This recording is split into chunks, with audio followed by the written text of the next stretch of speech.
할렐루야. 우리가 살아가면서 긍정적이고 낙관적인 생각을 가진다고 하는 것은 대단히 중요한 것입니다. 왜냐하면 긍정적이고 이 낙관적인 그런 생각은 우리 정신적, 신체적 건강이나 또 우리 삶의 질 전반에 좋은 영향을 미치기 때문에 그렇습니다. 오늘 여러분들 긍정적인 믿음 갖기를 바라고 오늘 그런 생각을 가지기를 바랍니다. 자, 그러나 이것은 여러분 무조건적인 것이 아니고 현실을 올바로 직시해야 된다는 것도 전제해야 합니다.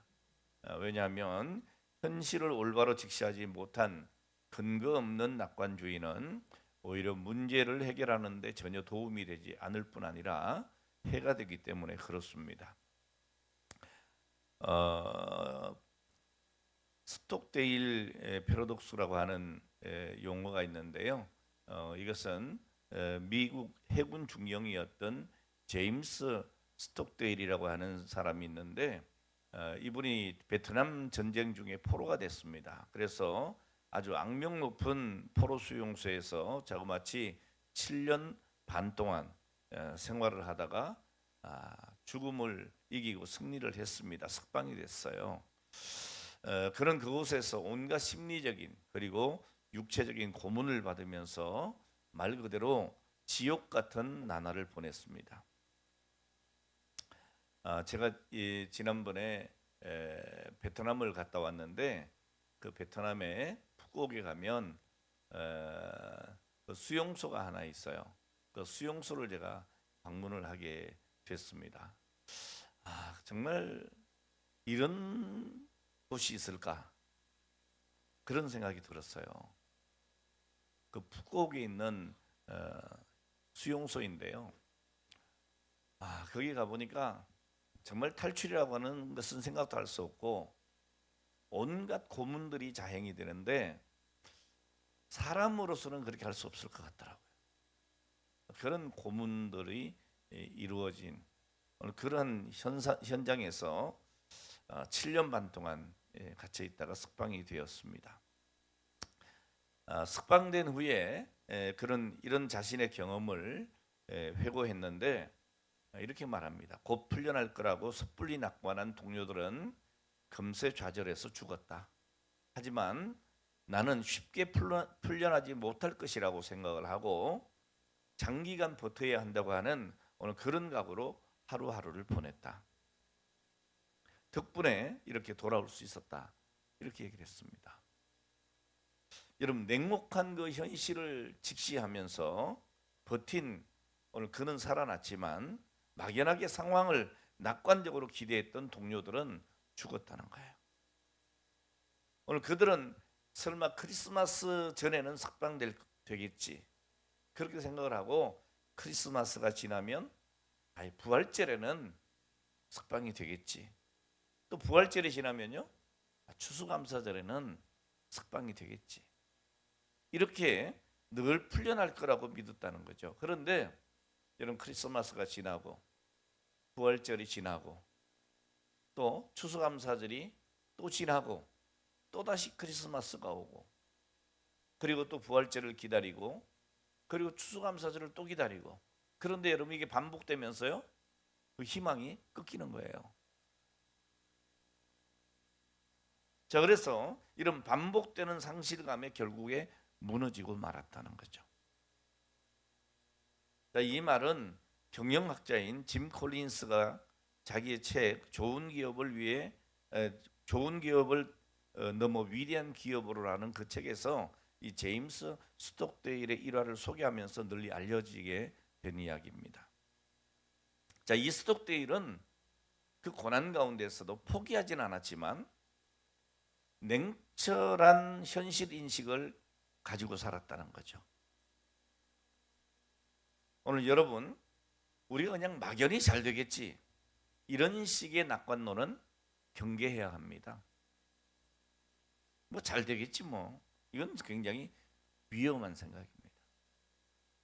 여러분 구약 성경 예레미야서를 보면은 이 예레미야 선지자가 활동했던 당시에 이 예루살렘은 물론이고 포로지에서도 많은 거짓 선지자들이 일어났습니다. 그리고 백성들에게 거짓 평안과 거짓 희망을 퍼뜨린 거죠.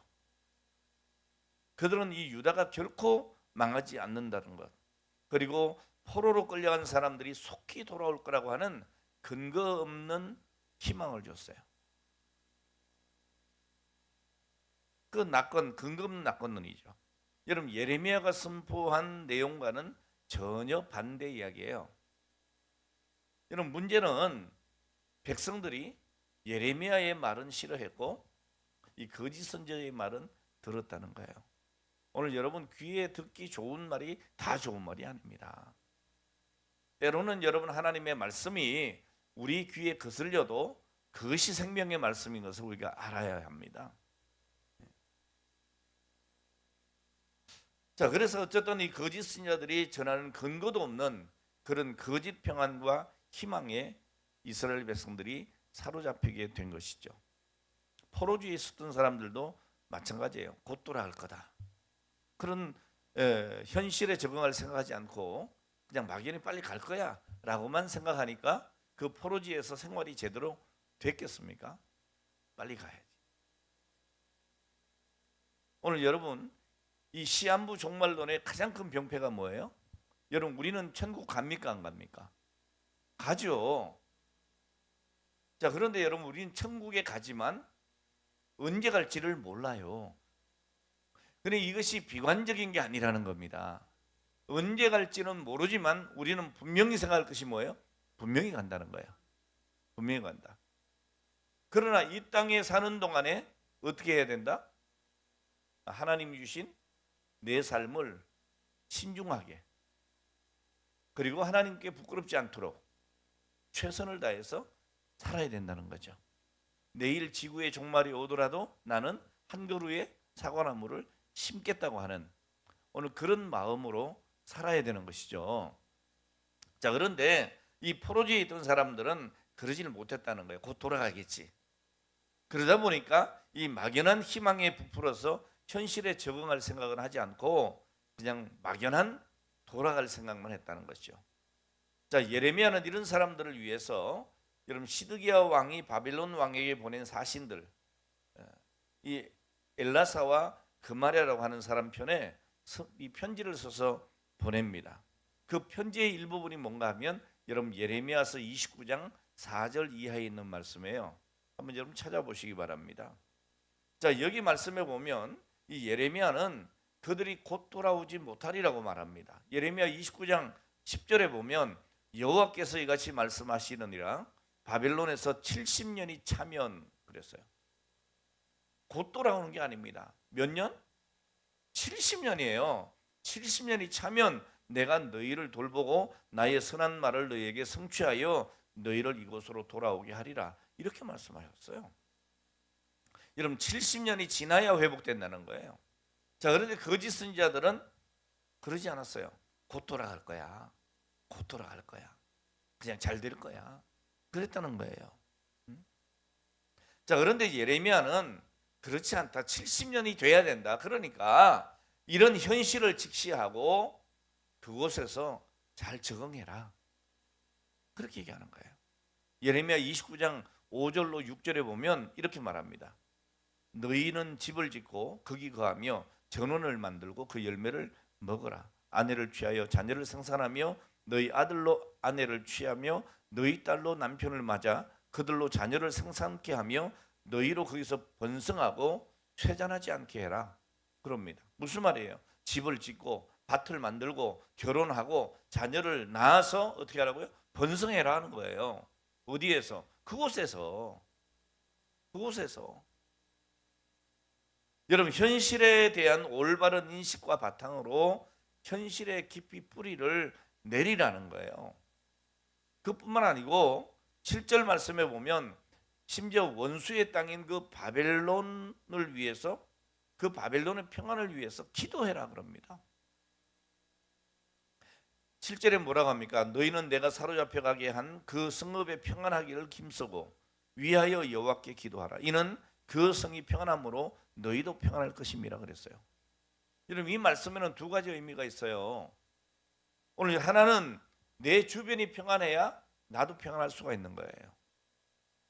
오늘 여러분 우리나라가 제일 큰 문제 중에 문제가 뭡니까? 동서로 갈라지고 좌우로 갈라지고 서로 막 헐뜯고.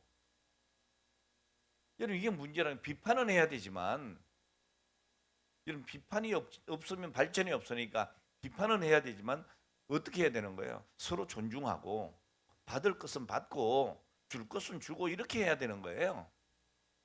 그냥 나는 살아야 되니까 너는 죽어버려라 이렇게 하면 안 되는 거예요.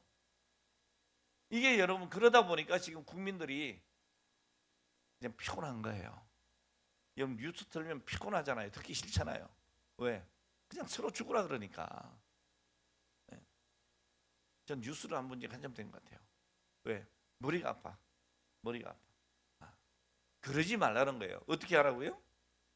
평안을 위해서 기도해 주라는 거예요. 그래야 여러분 나도 평안할 수가 있다. 또 다른 하나는 뭡니까? 내가 있는 그곳에서 내가 복의 통로가 되라는 거예요. 오늘 여러분들로 인해서 가정이 평안하고 여러분들로 인해서 교회가 평안하고, 아멘. 우리로 말미암아 나라가 평안하고 세계 열방이 평안해야 돼요. 그래서 기도해라 그러는 거예요. 그러니까 하나님은 우리가 고난을 부정하고 현실을 도피하기보다는 그 상황 속에서 최선을 다해서 일상을 성공적으로 살아가기를 원하신다는 거죠.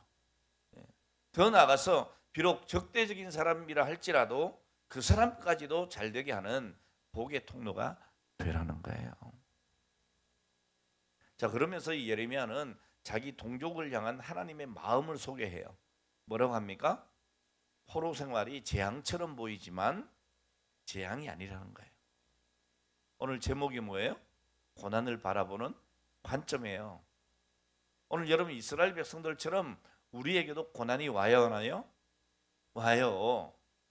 자, 그런데 이 고난에 대한 관점이 어떠해야 되느냐? 우리 하나님이 말씀하세요. 나 여호와가 말하노라. 너희를 향한 나의 생각은 내가 하나니 재앙이 아니라 곧 평안이요 너희 장래에 소망을 주려 하는 생각이라고 11절에 말씀하고 있습니다. 오늘 여러분 고난은 재앙이 아닙니다. 하나님의 평안과 소망이라고 하는 이 선물을 포장한 포장지 같은 거예요. 자, 그런데 때때로 우리는 안타깝게도 포장지 속에 들어있는 선물은 보지 않고 포장지만 봐요. 그래서 난 너무 힘들어, 고통스러워, 왜 나의 삶엔 이런 일만 생겨? 예? 그리고 눈물 짓고 막 마음이 괴롭고 쓸쓸하고 고통스럽고 사는 게 재미도 없고, 여러분 그렇게 되는 거예요. 왜요? 고난의 유익을 보지 못하고 부정적인 생각만 하기 때문이죠. 오늘 여러분 고난이 찾아올 때에 그 고난을 바라보는 관점이 오늘 여러분 새로워지기를 주의 이름으로 축원합니다. 시편 119편 71절에 보면 시편 기자는 분명히 이렇게 고백을 해요. 고난당한 것이 내게 유익이라. 와, 여러분 대단하잖아요. 여러분 고난이 내게 유익이라는 거예요. 왜 그러죠? 그 뒤에 말씀 보면 이로 말미암아 내가 주의 율례를 배우게 되었나이다. 여러분 하나님은 예레미야를 통해서 이렇게 말씀하셨어요. 너희를 향한 나의 생각은 내가 안다. 여기서 이 생각으로 번역된 히브리어는 무슨 말인가 하면 치밀한 설계, 의도, 목적, 계획 이런 걸 의미하는 거예요. 자, 그러니까 너희를 향한 나의 생각을 내가 안다고 하는 이 말씀이 무슨 말이에요? 너희를 향해서 내가 세워둔 완벽한 마스터 플랜이 있다는 거예요. 계획이 있다는 거예요. 여러분 모든 고통에는, 모든 고난에는 하나님의 계획이 있다. 여러분 이 사실을 깨닫기를 주의 이름으로 축원합니다. 오늘 그러면서 하시는 말씀이 뭐예요? 그것은 재앙이 아니라 평안이다 라고 강력하게 선언하고 있는 거예요.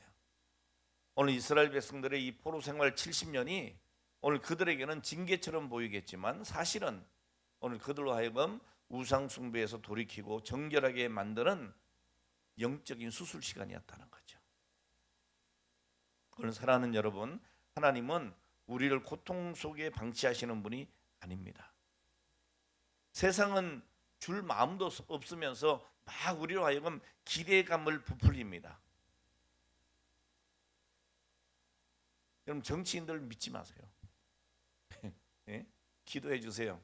그냥 그들을 위해서. 정말 국민을 생각하고 국민을 사랑하는 정치를 할 수 있도록 기도해 주세요. 얼마나 많은 거짓말을 하는지 모릅니다. 잘 안 돼도 잘 됐다 그러고, 예? 잘못해놓고 또 잘했다 그러고, 그게 여러분 요즘 정치인들인 것 같아요. 여러분, 줄 마음도 없으면서 기대감만 막 풀려요. 포퓰리즘.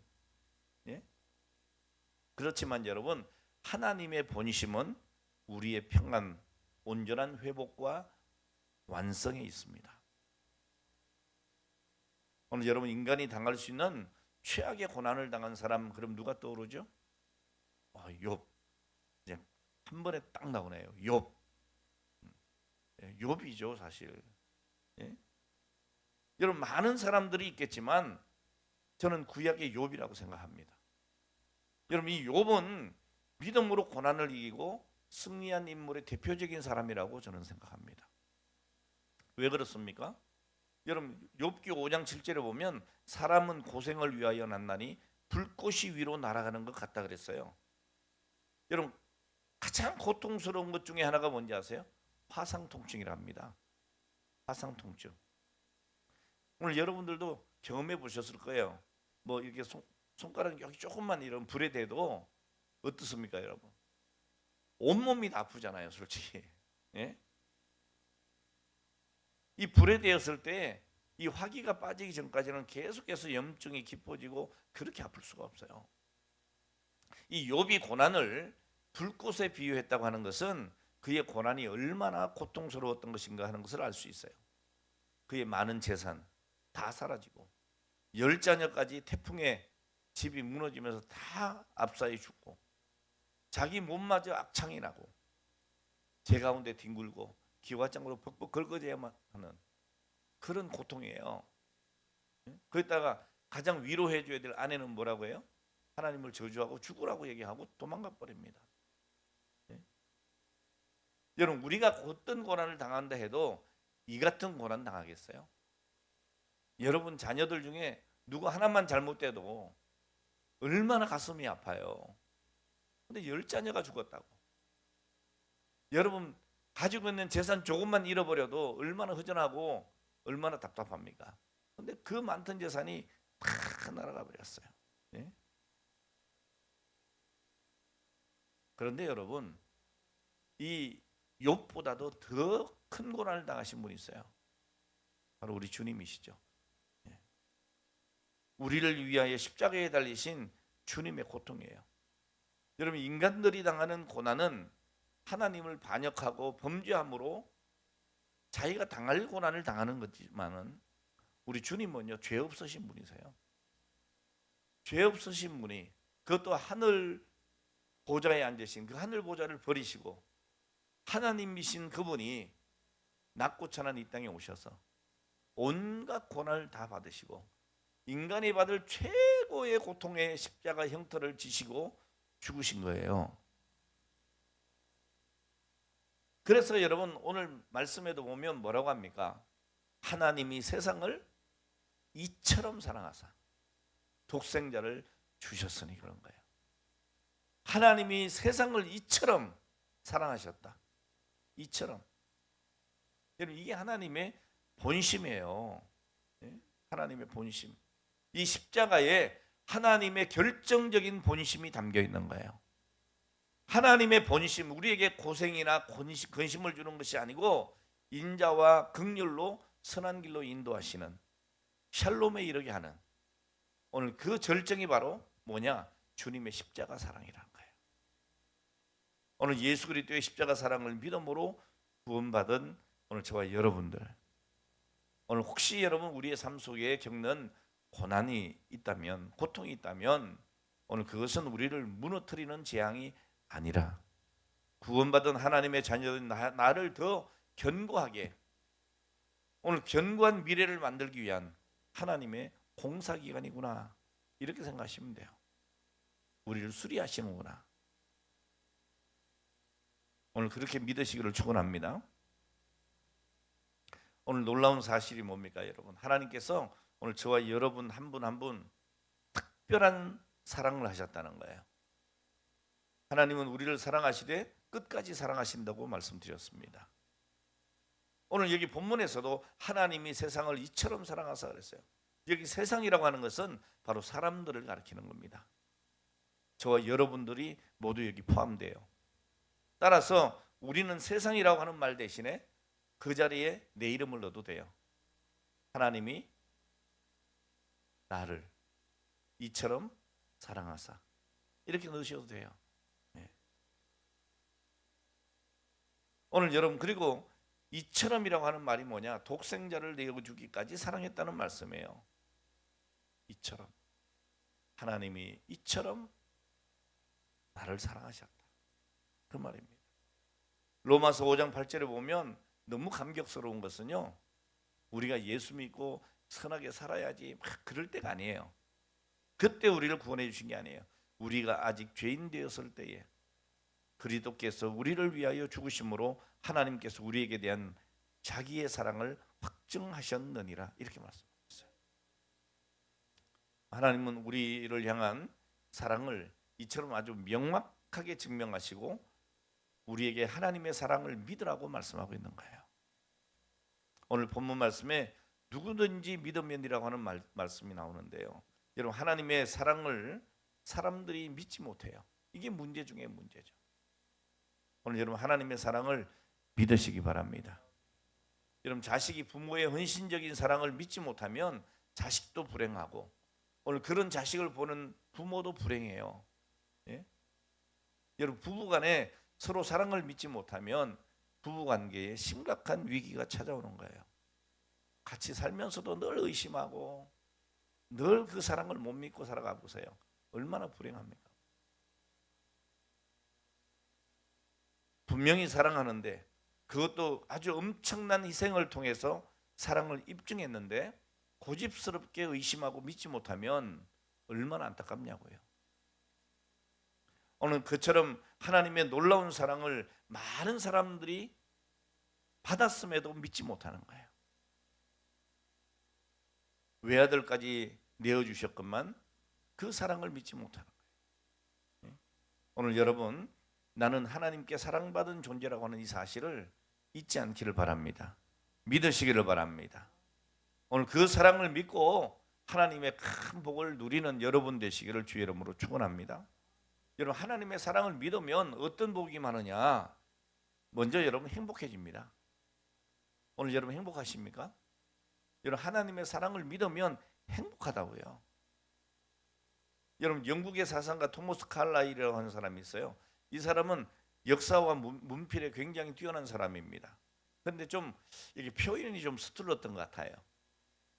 표현이 뭐 좋은 일도 큰 소리 내고 이렇게 좀 서툴렀던 것 같아요. 그러니까 그의 아내는 결혼 생활 내내 행복을 느끼질 못했습니다. 아무리 생각해도 남편이 나를 사랑하는 것 같지 않고 앞으로도 이 남편이 나를 사랑해 줄 것 같지 않은 거예요. 오늘 그러니까 그 마음속에 외롭고 또 우울하고, 그러다가 결국에 어떻게 됐어요? 고민하다가 목숨을 끊었어요. 이 칼라일은 아내가 죽은 뒤에 이렇게 말을 합니다. 아내가 다시 살아난다면 꼭 하고 싶은 말이 있습니다. 그 말은 여보, 당신을 진심으로 사랑하오 라는 말이에요. 자, 그런데 아내는 내가 사랑하고 있다는 사실을 모르고 죽었다. 나는 이 말을 영원히 전할 수 없게 됐다. 나는 아내를 진심으로 사랑했다 라고 고백을 합니다. 근데 그 아내는요, 나는 이 남편에게 영원히 사랑받지 못할 것 같아, 그러고 죽었단 말이에요. 여러분, 이 부부의 문제가 뭐라고 생각합니까? 전 적어도 두 가지라고 생각해요. 하나는 남편의 사랑의 표현이 서툴렀던 것 같습니다. 오늘 여러분, 사랑의 표현이 분명해야 하는 거죠. 여보 사랑해. 장로님 사랑합니다. 권사님 사랑합니다. 네, 집사님 사랑해요. 이 사랑의 표현이 분명해야 돼요. 네. 근데 이게 좀 서툴렀던 것 같아요. 그리고 아내 입장에서 보면 뭐예요? 아내의 잘못이 뭐예요? 아내는 그 사랑의 확인을 게을리한 거죠. 오늘 여러분 우리가 하나님의 사랑을 왜 못 믿습니까? 하나님의 사랑을 확인하는 일에 우리가 게으른 거예요. 어떻게 해야 됩니까? 늘 하나님께 교제해야 되잖아요. 그게 뭐예요? 기도요, 말씀 아니겠어요? 게을리하니까 하나님의 사랑을 우리가 깨닫지 못하는 거예요. 예?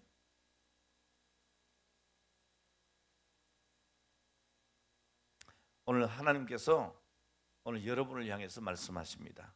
사랑한다. 내가 끝까지 사랑한다. 여러분 성경은 오늘 하나님이 우리를 사랑하시는 명백한 증거를 보여주세요. 오늘 본문의 말씀이에요. 하나님이 세상을 나를 이처럼 사랑하사 독생자를 주셨다는 거예요. 이보다 여러분 더 확실한 게 어디 있습니까? 이보다 하나님의 사랑은 구제불능의 죄인을 끝까지 사랑하셔서 오늘 그 사람을 가치 있게 만들어주고 행복하게 살도록 만들어주고 영광스러운 존재로 만들어주시는 사랑이라는 거예요. 오늘 여러분이 어떤 사람입니까? 죄인이었지만 영원히 지옥에 들어갈 저주받은 인생이었지만 우리 하나님이 이처럼 나를 사랑하셔서 독생자를 주심으로 우리를 하나님 자녀되는 권세를 허락해 주시고 오늘 여러분 하나님의 자녀되는 권세를 허락해 주셨다는 건 뭐예요? 하나님의 나라에 들어가는 영광스러운 존재가 되게 하셨다는 거예요. 하나님의 모든 것을 상속받는 상속자가 됐다는 거예요. 그러니까 여러분 우리가 얼마나 행복한 사람들입니까? 그러니까 하나님께 내가 사랑받고 있는 존재라고 확신할 때 오늘 우리는 영광스러운 존재가 된다는 거예요. 두 번째로 할렐루야. 여러분 하나님께 사랑받고 있는 존재라고 확신할 때에 오늘 우리는 영광스러운 존재가 됩니다. 행복할 뿐 아니라 영광스러운 존재가 된다는 거예요. 여러분 이 영생을 얻게 하려 하신다 그랬는데 이 영생이 뭡니까 여러분? 죽은 후에도 영원히 천국에서 산다는 거예요. 그런데 여러분 지옥에서도 영원히 산다는 것 아십니까? 여러분 지옥에 간다고 죽는 게 아니에요. 탄식하면서 울면서 이를 갈면서 저주하면서 사는 것이 지옥인데 여러분 지옥도 죽지 않고 영원히 존재하는 겁니다. 여러분 빨리 죽고 싶어도 죽지 못해. 이보다 큰 고통이 없어요. 여러분 뭐 영화 같은 데 보면 이렇게 적군에게 잡혀가지고 막 고문당할 때 뭐라 그럽니까? 빨리 죽이라 그러잖아요. 빨리 죽고 싶은 거예요. 그럼 고통이 끝날 것 같거든. 여러분 지옥이 그렇다는 거예요. 죽고 싶어도 죽지 못해요. 예? 여러분 감옥에서 영원히 산다고 하는 것도 얼마나 큰 고통이에요? 그런데 지옥에서 영원히 산다고 생각해 보세요. 얼마나 끔찍한가. 얼마나 끔찍한가. 예? 자, 그런데 하나님께서는 우리에게 지옥이 아니고 영생을 준다고 하는 이 말은 예수 믿으면 천국에서 영광스러운 존재로 영원히 살게 해주시겠다는 거예요. 성경은 이렇게 말씀합니다. 영접하는 자, 곧 그 이름을 믿는 자들에게는 하나님의 자녀가 되는 권세를 주셨으니. 오늘 사랑하는 여러분, 오늘 우리가 이 귀한 존재라고 하는 것, 영광스러운 존재가 됐다고 하는 것 잊지 않기를 주의 이름으로 축원합니다. 그리고 하나님의 사랑을 받고 있음을 내가 믿으면 내가 정말 가치 있는 존재로 살게 됩니다. 오늘 여러분 함부로 살면 안 됩니다. 여러분은 충분히 가치가 있는 분들이세요. 여러분 이 땅에 살면서 너 빨리 죽어버려라. 이건 원수들이 하는 소리고요. 여러분들 보고 오래오래 살으라고 하는 사람들은 누굴까요? 가족이죠. 예? 저도 어머니가 아직 살아 계시니까 제 마음속에 늘 걱정이 뭔가 하면 돌아가시면 어떡하나 이런 생각이 들어요. 오래오래 사셨으면 좋겠다. 뭐 병들고 늙어도 그냥 오래 살아계시면 좋겠다. 이게 자식의 마음 같아요. 이런 마음이 있으면서 또 효도를 못하는 게 또 자식이기도 해요. 자주 찾아뵙지도 못하고 뭐 그러면서도 그 마음속에 늘 그래도 오래 사셨으면 좋겠다 이런 마음이 있어요. 네. 여러분 그런 마음이 있다고 해서 끝까지 사시느냐? 그렇지 않아요. 언젠가는 돌아가십니다. 네. 우리가 오래 사세요 그런다고 오래 사는 거 아니에요. 그런데 여러분 오늘 저와 여러분들에게 영생하라고, 오래가 아니고 영생하라고 하시는 분이 있어요. 주님이세요. 네. 우리는 아무리 오래 사세요 해도 그걸 어떻게 지켜줄 방법이 없어요. 근데 우리 주님은요 오늘 여러분들에게 영생을 선물로 주셨다는 거예요. 얼마나 여러분 놀라운 일입니까? 여러분 사람들이 왜 자살하는지 아세요? 자신이 사랑받는 존귀한 존재라고 하는 사실을 모르니까 죽는 거예요. 아무리 힘들고 고통스러워도 나는 존귀한 존재다, 난 사랑받는 존재야 라고 믿으면, 누군가 나를 사랑한다고 생각하면 그 사랑 때문에 살아요. 예? 여러분 사람들이 왜 자신을 죄에 쉽게 내줍니까? 하나님께 사랑받는 존귀한 존재인 것을 잊어버리니까 자꾸 죄에게 나를 내놓는 거예요. 여러분 사람들이 인생을 낭비하고 허무하게 사는 큰 이유가 뭐냐? 하나님께서 그 아들 예수님을 내어주시기까지 나를 사랑하셨다고 하는, 오늘 사랑의 대상이 나라고 하는 사실을 모르니까 함부로 사는 거예요. 그러니까 여러분 자녀 교육할 때 가장 좋은 게 뭔지 아세요? 하나님이 너를 사랑하신다예요. 그러니까 여러분 자녀 교육에 가장 중요한 건 공부해라 아니에요. 너 이런 사람 되라, 훌륭한 사람 되라, 그거 아니에요. 여러분 먼저 여러분 내 자녀가 하나님을 알게 하는 거예요. 하나님이 어떤 분이신지 오늘 여러분이 믿는 그 하나님을 믿게 하는 게 중요해요. 그리고 그 하나님이 나를 사랑하신다고 하는 것을 믿으면요 공부하지 말라 그래도 공부해요. 왜요? 하나님 영광 가리지 않기 위해서. 자기가 얼마나 존귀한 자인지를 알기 때문에 여러분 자기 자신을 함부로 하지 않아요. 존귀한 가치 있는 사람으로 자기를 갖고 갈 수가 있는 겁니다. 여러분 오늘 여러분 하나님께 가장 큰 사랑받고 있는 존귀한 자라고 하는 이 사실을 여러분들이 믿고 또 여러분 자녀에게도 물려줄 수 있는 유산이 되기를 주의 이름으로 축원합니다. 오늘 우리가 정말 좋아하는 노래가 있죠. 당신은 사랑받기 위해 태어난 사람. 우리가 이걸 노래로만 부르면 안 돼요. 우리 주님이 나를 사랑하셨단 말이에요. 언제까지? 끝까지 사랑하셨다는 거예요. 어느 정도로요? 자기의 몸을 버려 죽기까지 사랑하신 거예요. 그래 그 사랑을 받은 나는 얼마나 존귀한 자냐 그 말이죠. 오늘 말씀을 마치겠습니다. 여러분 철든다 또 철났다 이런 말 아시죠? 여러분 철이 들었다고 하는 말은 무슨 말인가 하면 사리를 분별하여 판단할 수 있다 그 말이에요. 여러분 자식도요 철없는 자식이 있고 철이 든 자식이 있어요. 철없는 자식은 늘 부모의 마음을 아프게 하고 불안하게 하고 힘들게 합니다. 그러나 철든 자식은요 부모의 마음을 시원하게 하죠. 여러분 성도도 철든 성도가 있습니다. 오늘 여러분 철없는 성도 되지 마세요. 철든 성도 되시기 바랍니다.